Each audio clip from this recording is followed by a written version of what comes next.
इतिहास के पन्नों में ना अक्सर कुछ ऐसी घटनाएं मिलती हैं जो पहली नजर में किसी खराब चुटकुले जैसी लगती हैं। बिल्कुल, ऐसा कई बार होता है। मतलब जरा कल्पना कीजिए, 16वीं शताब्दी का स्पेनिश साम्राज्य। हाँ। उनके पास दुनिया भर की चांदी का सबसे बड़ा भंडार था। हाँ, सबसे बड़ा। जहाजों में भर भर कर नई दुनिया से चांदी स्पेन आ रही थी। दौलत इतनी के कोई हिसाब ही नहीं। कोई सोच भी नहीं सकता था उस वक्त। सही बात है। लेकिन फिर भी वो साम्राज्य एक या दो बार नहीं बल्कि पूरे 4 बार दिवालिया हो गया। 4 बार? ये सच में हैरान करने वाला है ना? जिसके पास दुनिया का सारा खजाना हो, जिसके पास सचमुच पैसे की खान हो, वो दिवालिया कैसे हो सकता है? बिल्कुल। तो आज के इस गहन विश्लेषण में हम इसी सिस्टम को डिकोड कर रहे हैं।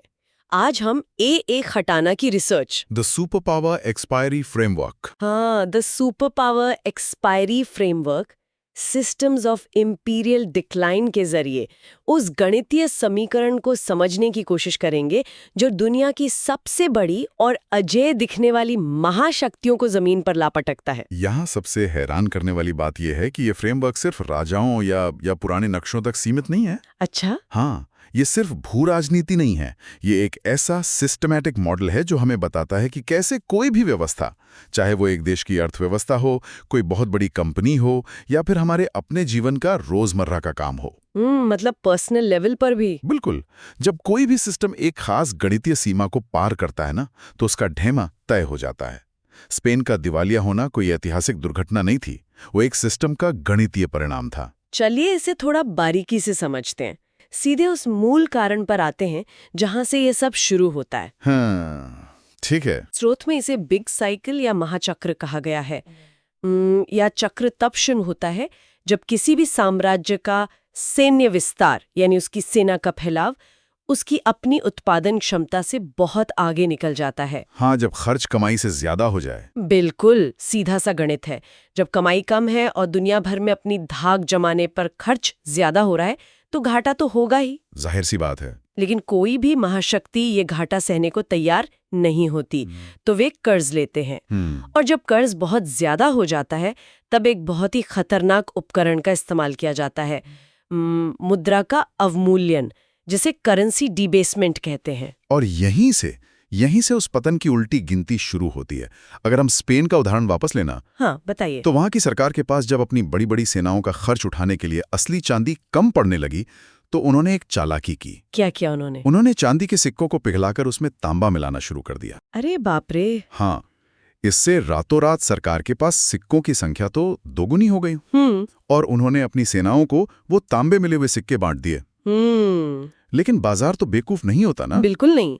जब व्यापारियों ने देखा कि सिक्कों में अब वो पुरानी वाली चमक या वो चांदी नहीं है, तो उन्होंने अपने सामान की कीमतें बढ़ा दी। जाहिर है। और देखते ही देखते स्पेन के अंदर भयंकर महंगाई आ गई। अरे रुकिए, ये तो बिल्कुल वैसा ही हुआ जैसे दूध में पानी मिलाना। हाँ, बिल्कुल सटीक उदाहरण है ये। मतलब अगर कोई दूध वाला मुनाफा कमाने के लिए दूध की बाल्टी में पानी मिला दे, तो देखने में तो लगेगा कि बाल्टी पूरी भर गई है, मात्रा बढ़ गई। हाँ, मात्रा बढ़ गई, लेकिन उसकी गुणवत्ता, उसका गाढ़ापन और सबसे जरूरी चीज उसका पोषण, वो तो कम हो गया ना। एकदम सही। अर्थव्यवस्था में भी जब सरकारें सिक्कों में तांबा मिलाती हैं या आज के जमाने में बिना किसी ठोस आधार के मशीन से नए नोट छापती हैं, तो पैसा तो बाजार में बहुत दिखने लगता है, पर उसकी कीमत गिर जाती है। बिल्कुल, उस पैसे की क्रय शक्ति यानी परचेजिंग पावर पानी मिले दूध की तरह खोखली हो जाती है। ये तुलना बहुत बढ़िया है। और देखिए, आज हम तांबे का इस्तेमाल नहीं करते,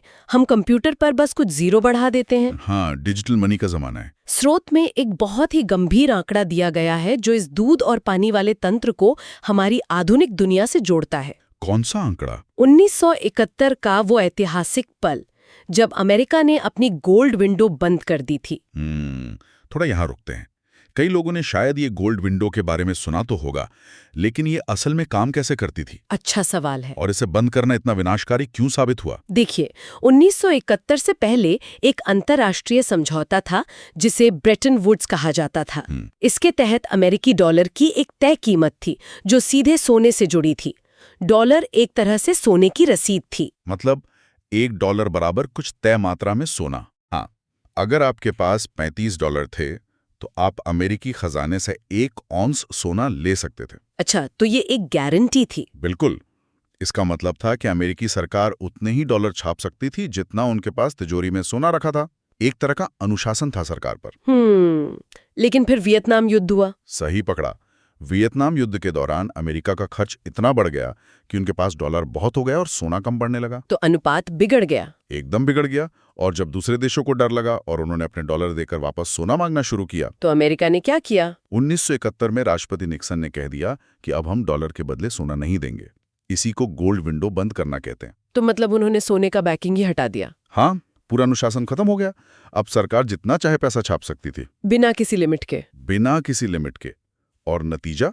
1971 से लेकर आज तक डॉलर ने अपनी 98% क्रय शक्ति खो दी। 98%, ये तो बहुत ज्यादा है। हाँ, जो चीज तब $1 में आती थी, आज उसके लिए बहुत सारे डॉलर देने पड़ते हैं। तो जब किसी देश का पैसा इस तरह से अपना मूल्य खोने लगता है, तो जाहिर है कि समाज का ढांचा भी डगमगाएगा। बिल्कुल, समाज पर इसका बहुत गहरा असर होता है। यहीं से हम इस फ्रेमवर्क के सबसे दिलचस्प हिस्से की ओर बढ़ते हैं, यानी पतन के वो 7 चरण।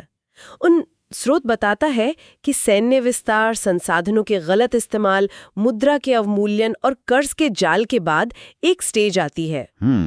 स्टेज 5। हाँ, जिसे उत्पादक गिरावट या प्रोडक्टिव डिक्लाइन कहा गया है।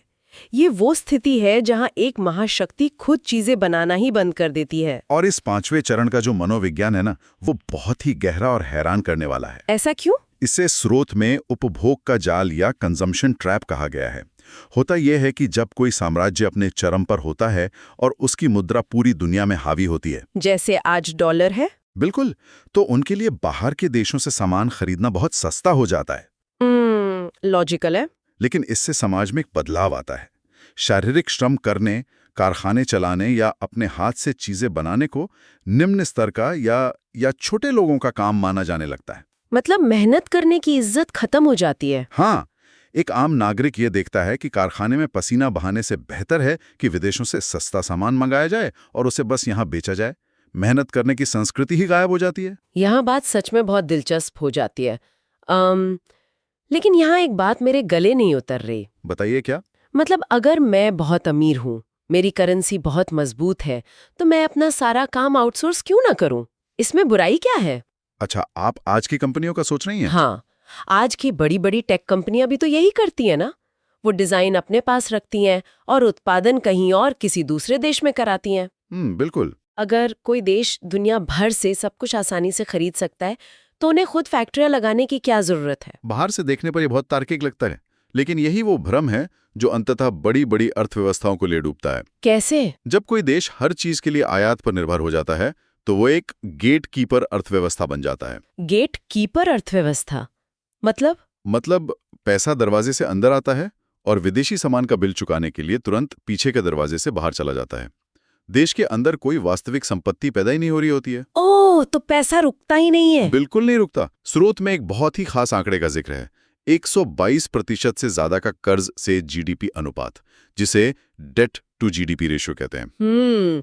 ये 122% का आंकड़ा ही क्यों? इसमें ऐसा क्या है जो इसे एक टिपिंग पॉइंट बनाता है? क्योंकि जब आपका कर्ज आपकी कुल अर्थव्यवस्था के 122% को पार कर जाता है ना, तो एक गणितीय फंदा खस जाता है। गणितीय फंदा? हाँ, इस बिंदु पर आकर कर्ज पर जो ब्याज देना पड़ता है, वो अर्थव्यवस्था के विकास दर से ज्यादा तेजी से बढ़ने लगता है। मतलब कमाई से ज्यादा तेजी से ब्याज बढ़ रहा है। बिल्कुल। आप जितना भी टैक्स इकट्ठा करेंगे, वो सब सिर्फ ब्याज चुकाने में चला जाएगा। मूल रकम तो वैसी ही खड़ी रहेगी। आप इस जाल से बाहर निकल ही नहीं सकते। बाप रे, ये तो किसी बुरे सपने जैसा है। वापस स्पेन पर आते हैं। जब उनके पास बेहिसाब चांदी आ रही थी, तो उन्होंने यही आउटसोर्सिंग वाली गलती की थी। उन्होंने भी उत्पादन बंद कर दिया था। हाँ, उन्होंने सोचा, हम गेहूं क्यों उगाएं, हम कपड़े क्यों बनाएं, हमारे पास तो चांदी है, हम दुनिया भर से सब कुछ खरीद लेंगे। और इसका नतीजा क्या हुआ? नतीजा ये हुआ कि स्पेन के अपने किसान और बुनकर बर्बाद हो गए, उनका काम छिन गया। और जब कुछ दशकों बाद खदानों से चांदी आना कम हुई, तो स्पेन के पास कुछ नहीं बचा। बिल्कुल, ना तो चांदी बची थी और ना ही खुद की कोई इंडस्ट्री जो उन्हें जिंदा रख सके। उनका सारा पैसा दूसरे देशों के उत्पादकों के पास जा चुका था। ये सच में एक बहुत ही डरावना दृश्य है।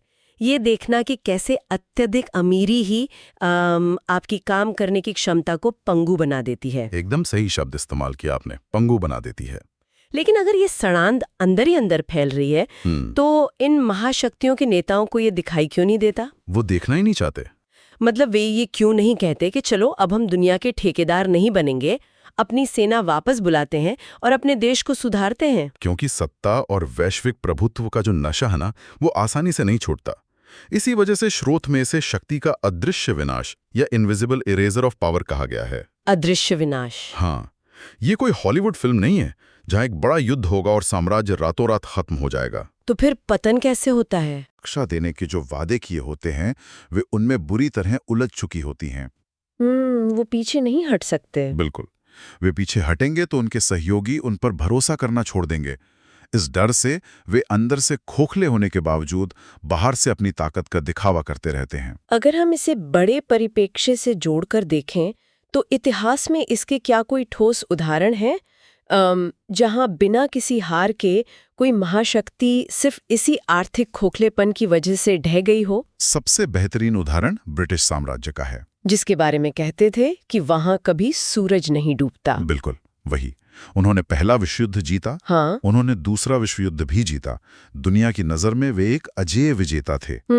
लेकिन उन युद्धों का खर्च इतना भयानक था, अपनी वैश्विक सेनाओं को बनाए रखने की लागत इतनी ज्यादा थी कि द्वितीय विश्व युद्ध खत्म होने तक ब्रिटेन का सारा स्वर्ण भंडार खाली हो चुका था। मतलब वो अंदर से पूरी तरह दिवालिया हो चुके थे। एकदम। वे कर्ज में इस कदर डूब चुके थे कि युद्ध जीतने के बावजूद अगले ही दशक में उनका पूरा साम्राज्य ताश के पत्तों की तरह बिखर गया। वे अब दुनिया के पुलिसमैन का खर्च नहीं उठा सकते थे। और अगर हम सोवियत संघ की बात करें, वहां तो कोई सीधा विश्व युद्ध भी नहीं हुआ था। वे तो बस एक शीत युद्ध या कोल्ड वॉर लड़ रहे थे। सोवियत संघ का पतन तो इस फ्रेमवर्क का सबसे शुद्ध गणितीय प्रमाण है। कैसे? सोवियत संघ अपनी कुल जीडीपी का लगभग 20% हिस्सा सिर्फ अपनी सेना, परमाणु हथियारों और वैश्विक दबदबे पर खर्च कर रहा था। 20%?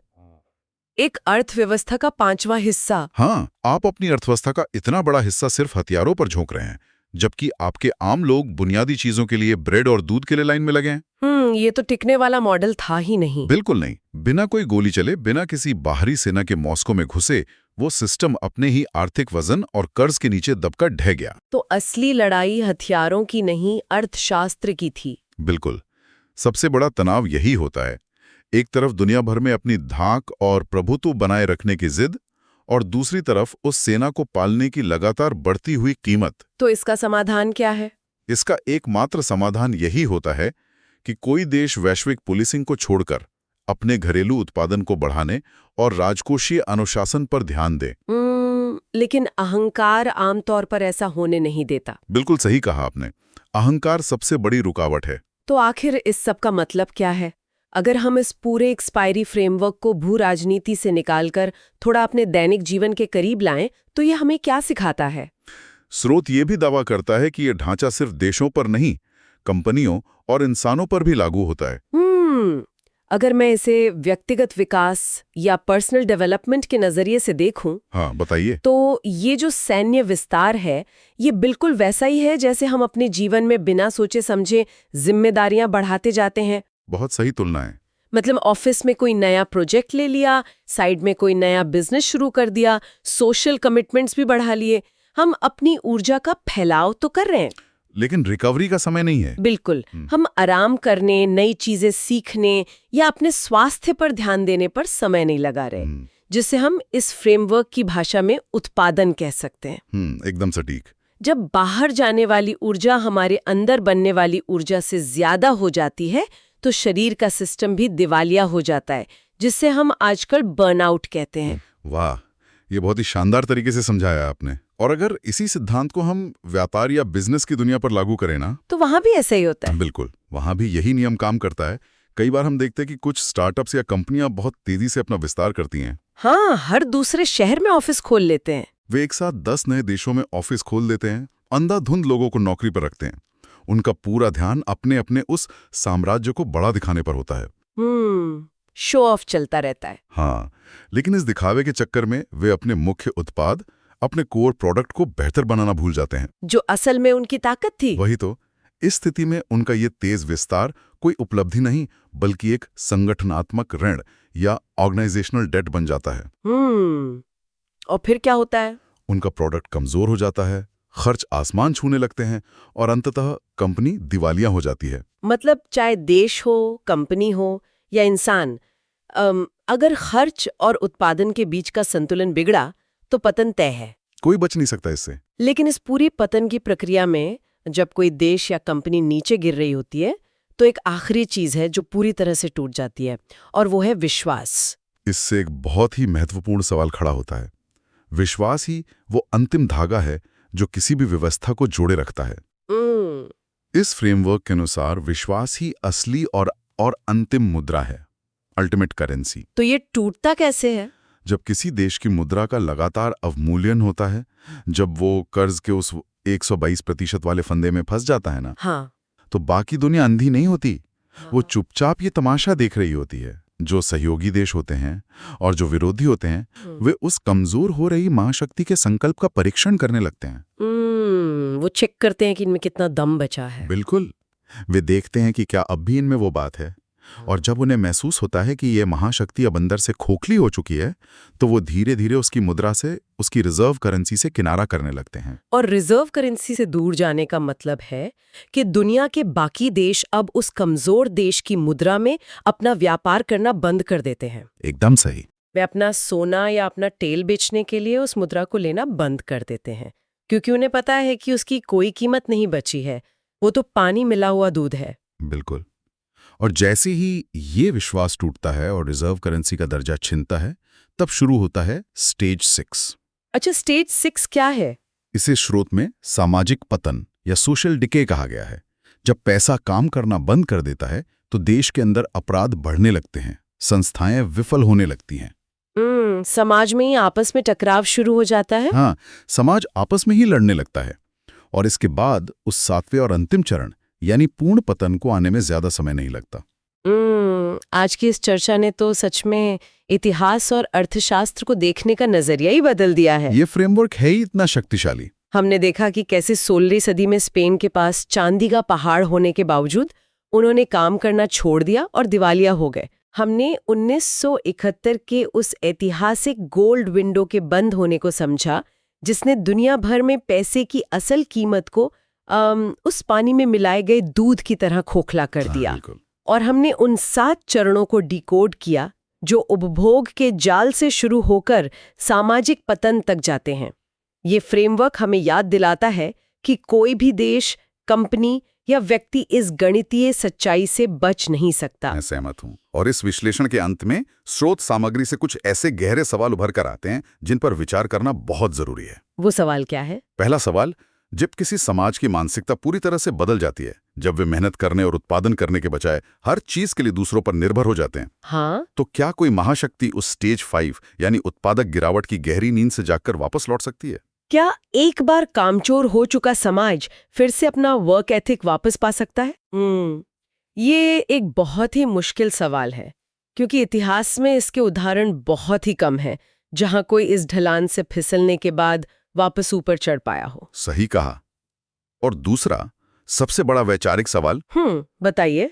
क्या किसी देश की मुद्रा का ग्लोबल रिजर्व करेंसी बन जाना, यानी पूरी दुनिया के व्यापार पर कब्जा कर लेना, उस महाशक्ति के लिए उसकी सबसे बड़ी ताकत है? या फिर यही दर्जा उसे इतना अंधा कर देता है कि वो बेतहाशा नोट छापने और बेतहाशा आयात करने की लत का शिकार हो जाती है, जो अंततः उसकी सबसे खतरनाक कमजोरी बन जाता है। बिल्कुल, एक जानलेवा कमजोरी। ये वो सवाल है जो हमें सिर्फ इतिहास की किताबों में नहीं बल्कि आज के अखबारों और वैश्विक बाजारों में खोजने चाहिए। आज के परिप्रेक्ष्य में ये बहुत जरूरी है। ये सोचने वाली बात है कि आज की दुनिया में कौन सा देश, कौन सी व्यवस्था इस पतन चक्र के किस चरण में खड़ी है। गणित कभी किसी के साथ भेदभाव नहीं करता, चाहे वो कोई पुराना राजा हो या आज का कोई सुपर पावर। बिल्कुल सही। इसी विचार के साथ हम आज के इस गहन विश्लेषण को यहीं रोकते हैं। हमेशा सवाल पूछते रहना चाहिए और अपने आसपास के सिस्टम्स के पीछे छिपे गणित को पहचानने की कोशिश करते रहना चाहिए।